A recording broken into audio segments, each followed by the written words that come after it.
سنہری محل۔ آج سعدیہ پھر خواب دیکھ رہی تھی۔ اس کے جسم پر ایک بہت ہی خوبصورت لباس تھا۔ نیلے کلر کے اڑنے والے گھوڑے اپنے پروں کو پھیلائے اس کے آس پاس گھوم رہے تھے۔ سعدیہ نے بہت خوبصورتی سے بال بھی بنائے ہوئے تھے۔ تھوڑی دیر بعد وہ ایک گھوڑے کے قریب پہنچی اور گھوڑا ادب سے زمین پر بیٹھ گیا تاکہ سعدیہ کو اس پر بیٹھنے میں کوئی دقت نہ ہو۔ پھر جب وہ گھوڑے پر آرام سے بیٹھ گئی تو گھوڑے نے اپنے پیر پھیلائے اور فضا میں اڑ گیا۔ دوسرے گھوڑے اس کے پیچھے پیچھے آ رہے تھے۔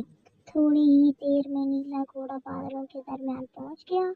بادلوں کے پانی سے بھرے ہوئے ٹکڑے سعدیہ کے بدن سے ٹکراتے تو وہ پانی سے بھیگ جاتی۔ زمین بہت نیچے رہ گئی تھی اور جب وہ نیچے جھک کر دیکھتی تو اسے سب کچھ بہت چھوٹا چھوٹا نظر آتا۔ اڑنے والے گھوڑے اسے لے کر آخرکار پرستان پہنچ گئے جہاں اس نے ایک بار پھر اس سنہری محل کو دیکھا جو پورے کا پورا سونے کا بنا ہوا تھا۔ اس کے سامنے والے حصے میں فوارے چل رہے تھے۔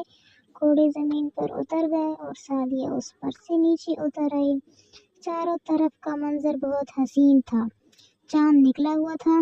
بادلوں کے ٹکڑے زمین سے تھوڑا سا اوپر ادھر ادھر سے آ جا رہے تھے۔ سعدیہ کو یہ سب اتنا خوبصورت لگ رہا تھا کہ وہ بڑی دلچسپی سے ان چیزوں کو دیکھ رہی تھی۔ پھر اس کے قدم خود بخود آہستہ آہستہ اس سنہری محل کی جانب اٹھ گئے، لیکن وہی ہوا، محل کا دروازہ آج بھی بند تھا۔ سعدیہ دروازے کے سامنے جا کھڑی ہوئی۔ اس نے دروازے کو ہلا جلا کر دیکھا مگر دروازہ نہیں کھلا تھا۔ سعدیہ کا دل ڈوبنے لگا تھا۔ کئی بار اس نے یہی خواب دیکھا۔ رات کو جب وہ گھر کے کام کاج سے تھک کر سو جاتی اور اس کا دل اداس ہوتا تو نیند کی وادیوں میں پہنچتے ہی اسے یہ منظر نظر آتا۔ نیلے رنگ کے اڑنے والے خوبصورت گھوڑے اور اس کے پاس پہنچ جاتے۔ اس کے جسم پر ایک خوبصورت لباس ہوتا اور پھر وہ کسی نہ کسی طرح سنہری محل کی جانب اڑنے لگتی، مگر آج تک سنہری محل کا دروازہ نہیں کھلا تھا۔ وہ دروازے پر کھڑی رو رہی تھی کہ جانا کہ ایک زوردار لات اس کی کمر پر پڑی۔ صبح ہو گئی ہے اور تو ابھی تک گھوڑے بیچے سو رہی ہے، کمینی کہیں کی۔ گھر کے کاموں سے تو اتنا جی چراتی ہے کہ اللہ توبہ، اللہ توبہ۔ عصمت اور عفت بھی تو ہے، صبح سے اٹھ کر جو کام کاج کرتی ہے، رات ہو جاتی ہے، میں کہتی ہوں کب تک سوتی رہے گی۔ تمام خواب چکنا چور ہو گئے اور سعدیہ نے گھبرا کر آنکھیں کھول دیں۔ تائی اماں غضبناک ڈائن کی طرح آنکھیں پھاڑے کھڑی اسے گھور رہی تھی اور یہ ساری باتیں اس کے منہ سے نکل رہی تھیں۔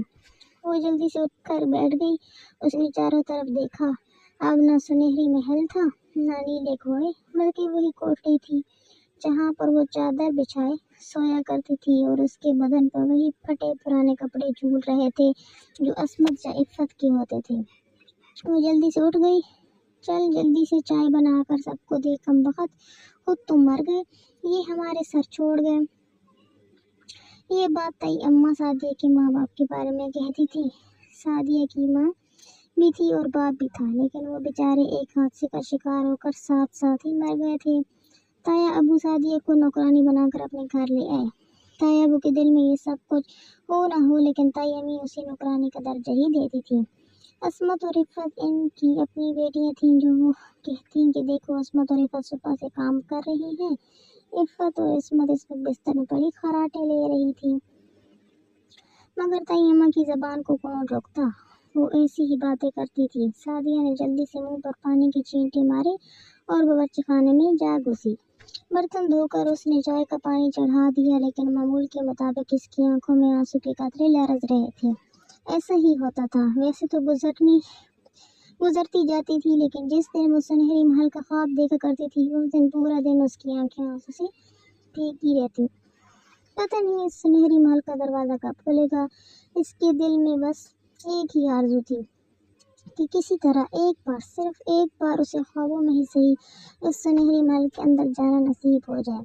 تائی اماں بہت ظالم تھی، اکثر اسے مار پڑتی تھی اور اس کی ایک بڑی وجہ یہ بھی تھی کہ وہ خود بہت خوبصورت تھی جبکہ عصمت اور عفت کا رنگ کالا تھا اور ان کے نقوش بھی زیادہ اچھے نہیں تھے۔ اگر عصمت اور عفت کے لیے رشتے آتے